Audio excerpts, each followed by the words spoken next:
Puji Tuhan, haleluya. Kembali lagi bersama program Yesus Kuatku akan memberkati Bapak Ibu Saudara sekalian di sepanjang hari ini. Nah, oleh karena itu mari awali hari ini dengan doa dan merenungkan akan firman Tuhan. Karena kita perlu firman Tuhan. Kita butuh firman Tuhan di setiap hari. Mari kita berdoa bersama-sama. Bapa kami yang bertahta di dalam kerajaan sorga, Bapa yang kami panggil dalam nama Tuhan Yesus Kristus, Bapa yang kami muliakan, Bapa yang kami puja dan yang kami tinggikan. Terima kasih Tuhan buat hari ini diberkati oleh Tuhan. Dan sepanjang hari ini kami perlu firman-Mu. Kami buka hati untuk firman-Mu. Karena firman Tuhan adalah kekuatan di dalam kehidupan kami. Terpujilah Engkau kekal untuk selama-lamanya. Ini doa kami dasarkan pada satu nama yang ajaib, nama yang berkuasa, yaitu dalam nama Tuhan Yesus Kristus. Haleluya. Amin. Haleluya, Bapak Ibu sekalian. Tema hari ini adalah hidup baru yang diambil dari firman Tuhan dalam 2 Korintus pasal 5 ayat 17. Demikian bunyi firman Tuhan.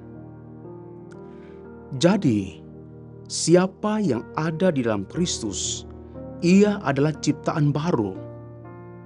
Yang lama sudah berlalu, sesungguhnya yang baru sudah datang. Ciptaan baru yang dimaksudkan di sini bukan berarti manusia diciptakan dua kali, tidak. Melainkan ciptaan baru di sini ini merujuk kepada perubahan karakter yang terjadi di dalam Kristus. Nah, apa maksud dengan ciptaan baru dalam Kristus? Ciptaan baru dalam Yesus, yaitu meninggalkan yang lama atau manusia lama dan yang baru sudah datang atau menjadi manusia baru. Rasul Paulus menegaskan bahwa ciptaan baru adalah datangnya dari Allah. Karena Allah telah melakukan pendamaian antara manusia dengan Allah sendiri melalui kehadiran Yesus Kristus di dalam dunia ini. Dan pendamaian ini ada karena faktanya manusia telah jatuh ke dalam dosa yang mengakibatkan hubungan manusia dan Allah terputus. Namun Allah yang kita sembah tidak memperhitungkan pelanggaran manusia itu. Dengan kehadiran Yesus Kristus di dunia ini, maka setiap manusia kembali memiliki hubungan yang baik dengan Allah. Dan setiap orang yang percaya kepada Yesus dan hidup di dalam Kristus Yesus, ia adalah ciptaan baru. Haleluya. Nah, di sini juga Rasul Paulus memberitahukan bahwa semua orang percaya telah mati bersama Kristus dan tidak lagi hidup untuk diri sendiri. Kehidupan kita tidak lagi bersifat duniawi atau hidup mengikuti sifat-sifat dunia atau karakter dunia, tabiat dunia, tidak. Tetapi hidup Bapak Ibu, saudara sekalian, hidup saya dan saudaraku sekarang ini bersifat rohani. Inilah yang Tuhan mau di dalam kehidupan kita semua. Dan menjadi ciptaan baru adalah mengalami kehidupan yang bergantung sepenuhnya kepada Allah.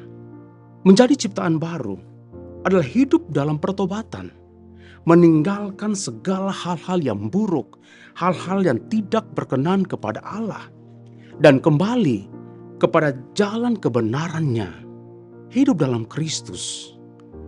Sebagai ciptaan baru adalah menanggalkan perbuatan-perbuatan gelap dan hidup dalam perbuatan-perbuatan terang. Kalau kita lihat dalam Galatia pasal 2 ayat 20 dituliskan, karena hidup yang kita hidupi sekarang di dalam daging adalah hidup oleh iman yang diarahkan oleh Yesus Kristus.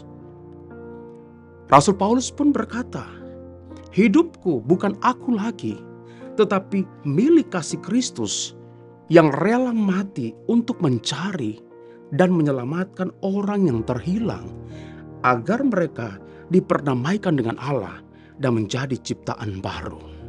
Jadi, sebagai ciptaan baru di dalam Kristus Yesus, kita harus melakukan segala perintah-Nya. Kita harus melakukan firman Allah di dalam kehidupan kita sehari-hari. Contoh yang sederhana, orang yang telah menjadi ciptaan baru dalam Kristus adalah seseorang akan mengalami perubahan karakter dan sifat dan hidup yang positif. Saya ambil contoh. Pertama, tetap fokus kepada Allah dan selalu memegang perintah Allah, meninggalkan manusia lama, hidup yang diperbaharui dari hari ke hari. Bahkan percaya bahwa hidup kita telah dimerdekakan dari dosa dan senantiasa hidup yang berkenan di hati Tuhan, berkenan kepada Allah, dan hidup yang selalu memuliakan Tuhan. Yohanes pasal 3 ayat 3, Yesus menjawab, katanya, "Aku berkata kepadamu, sesungguhnya jika seseorang tidak dilahirkan kembali, ia tidak dapat melihat kerajaan Allah." Jadi, siapa yang ada di dalam Kristus, ia adalah ciptaan baru. Yang lama sudah berlalu, sesungguhnya yang baru sudah datang. Mari tetap percaya kepada Anak Allah, yaitu Yesus Kristus, Tuhan kita. Maka kita akan memperoleh hidup yang kekal. Ingat, kita sudah dibeli oleh Yesus dengan harga yang mahal, harga yang sangat mahal, dan kita menjadi miliknya. Kita menjadi milik dari Yesus Kristus. Karena itu, marilah lakukan apa yang menjadi perintah-perintahnya, dan kiranya kasih karunia Allah akan memberkati kita dengan berlimpah-limpah. Haleluya, puji Tuhan. Tuhan Yesus memberkati kita semua. Mari kita tundukkan kepala, kita berdoa kepada Tuhan. Terima kasih Tuhan buat kebenaran firman-Mu, karena firman-Mu yang akan menuntun setiap kehidupan kami, sehingga kami tidak tersesat, kami tidak jatuh, tapi kami terus berjalan di dalam kebenaran-Nya Allah. Dan kiranya firman-Mu akan memperbaharui setiap kehidupan kami hari demi hari. Karena Tuhan, kami perlu firman-Mu setiap hari, setiap saat. Terpujilah Engkau kekal selama-lamanya.